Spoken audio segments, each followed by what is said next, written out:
अपनी जमात के जो ओरिजिनल लोग हैं वो आज उनसे दूर बैठे हुए हैं।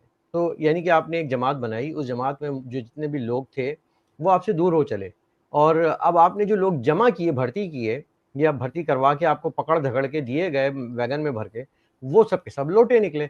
लोटे हैं उनमें से। अब आप देख लीजिए कि उनकी अपनी जो हैसियत है वो यही है कि वो उन्होंने कभी जी भुट्टो भी लगाया हुआ होगा, कभी जी नवाज शरीफ भी लगाया हुआ होगा, आज जी इमरान कर रहे हैं। तो ये मतलब वो क्या सिमत तय करेंगे? वो सिमत तो तय नहीं कर सकेंगे। तो इमरान खान को एक आदमी कहता है कि आज आप सर, अगर आपने 9 हलकों से लड़ के जीत के पैगाम दे दिया कि इमरान खान जीत गया है, तो आप यकीन करें हम 2 तिहाई अक्सर से अगले इलेक्शन में आ रहे हैं। अब आप ये देखिए कि इलेक्शन तो एक नंबर गेम होता है, वहाँ की लोकल पॉलिटिक्स का गेम होता है ना। उसमें अगर आपके पास जीती हुई सीट है, मुझे मालूम है कि एक सीट अजीज़ाबाद की है और वो एमक्यूएम की सीट है, उसमें मैं नबील गबोल को भी खड़ा करूँगा तो वो जीत जाएगा।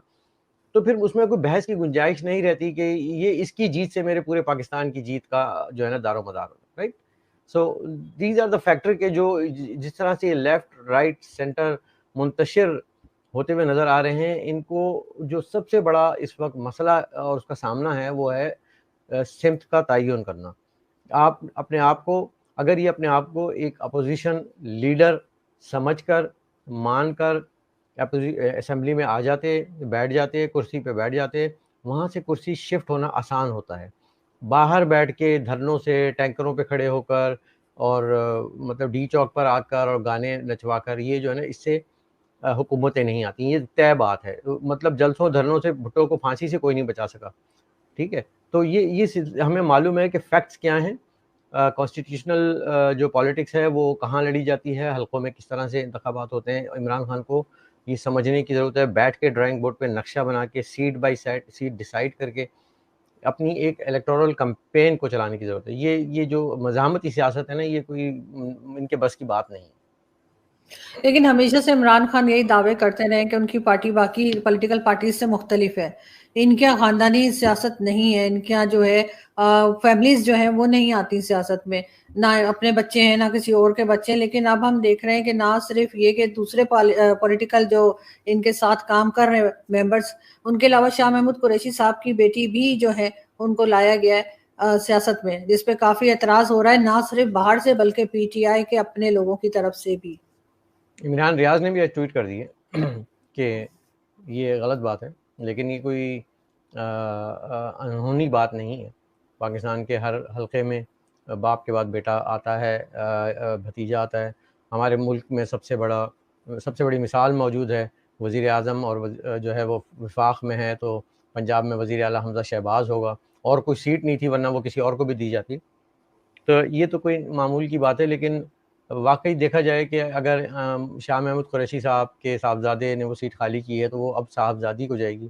किसी ने मुझसे सवाल किया था कि वो डायनेस्टिक पॉलिटिक्स का ख़ात्मा करेंगी आकर, तो मैंने कहा क्या वो बाप और भाई को मार देगी? क्या करेगी? मतलब कैसे ख़ात्मा करेगी? वो डायनेस्टिक पॉलिटिक्स से आ रही है, तो वो तो ऐसा नहीं हो सकता।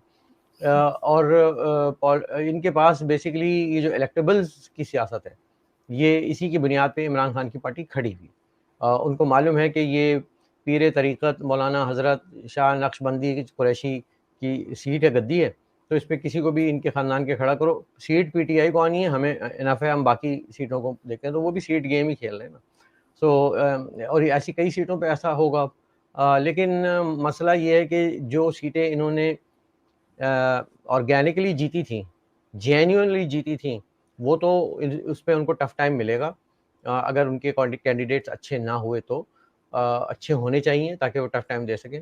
और जहाँ उनको मतलब पकड़ धकड़ के दी गई थी, वो पकड़ धकड़ वाला जो है ना, वो इंजन जो है वो बंद पड़ा हुआ है, ठीक है ना?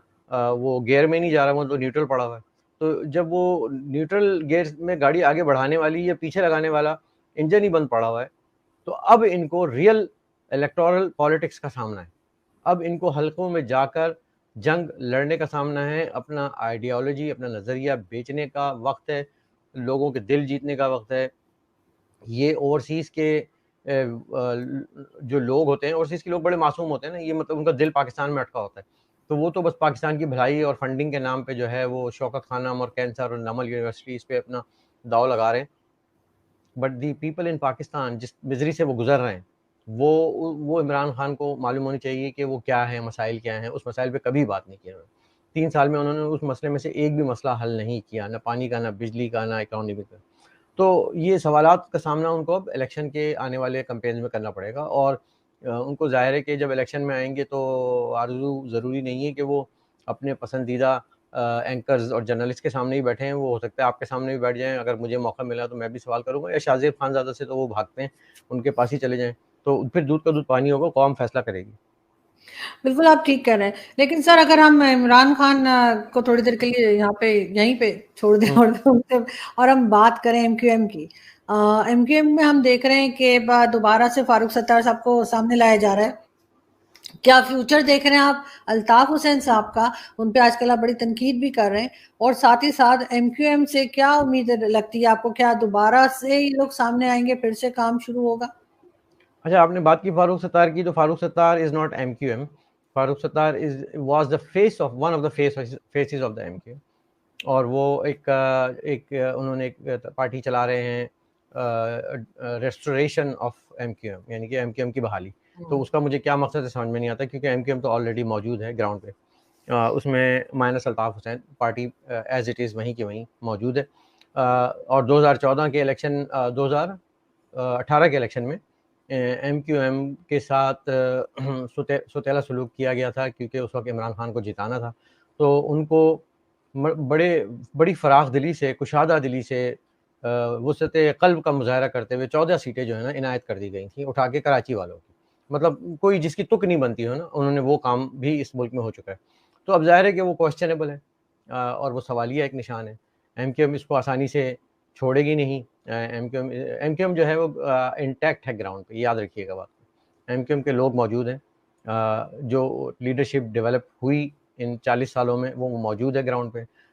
वो थोड़ी बहुत तितर-बितर हुई है, लेकिन जो एमक्यूएम से निकल गया फिर उसकी अपनी बज़ात खुद कोई हैसियत नहीं रही, चाहे वो फारूक सत्तारी क्यों ना हो। मुस्तफ़ा कमाल ने एक काम अच्छा ये किया कि उन्होंने अपनी जमात अलग बना ली।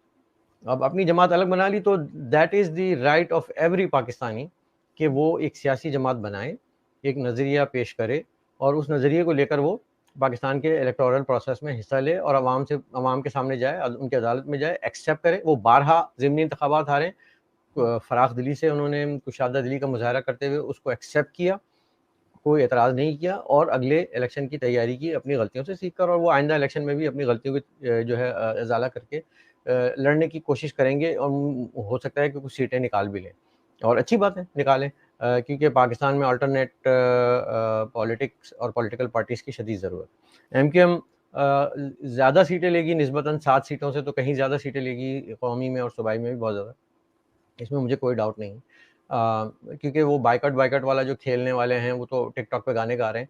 तो अवाम को संजीदा जो है ना मसले का हल चाहिए। सीरियसली मैं आपको बताऊँ, मैं एज़ ए कराचियाई, मैं सीरियस टॉक चाहता हूँ। मैं चाहता हूँ कि मुझे कुछ सीरियस सॉल्यूशन दे। नहीं देगा तो कोई पीटीआई में जाएगा, कोई पीपीपी में चला जाएगा, कोई कहीं जमा